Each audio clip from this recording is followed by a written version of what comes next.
Persons ಅಂದ್ರೆ ಯಾರಿಂದ ಅವನು ಗ್ರಾಹಕ ವಸ್ತುವನ್ನು ಕೊಂಡುಕೊಂಡು ಮೋಸ ಹೋಗಿರ್ತಾನಲ್ಲ ಆ ವ್ಯಕ್ತಿಯ ಮೇಲೆ ದಾವೆಯನ್ನು ಹೂಡ್ತಕ್ಕಂತ ಒಂದು ಕರ್ತವ್ಯವನ್ನ ಅವನು ಒಳಗೊಂಡಿರ್ತಾನೆ.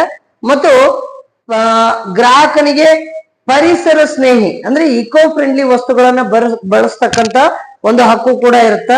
ಹಾಗಾಗಿ ಇನ್ನು ನೆಕ್ಸ್ಟ್ ಗ್ರಾಹಕನ ಹಿತರಕ್ಷಣಾ ಸಮಿತಿಗಳು ಅಂತಂದಾಗ ಒಟ್ಟು 3 ಸಮಿತಿಗಳು ಬರ್ತವೆ.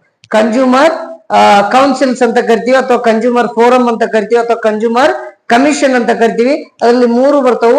ಒಂದು ಜಿಲ್ಲಾ ಗ್ರಾಹಕರ ಸಮಿತಿ, ಇನ್ನೊಂದು ರಾಜ್ಯ ಗ್ರಾಹಕರ ಸಮಿತಿ, ಇನ್ನೊಂದು ರಾಷ್ಟ್ರೀಯ ಗ್ರಾಹಕರ ಸಮಿತಿ ಅಂತ ಕರಿತೀವಿ.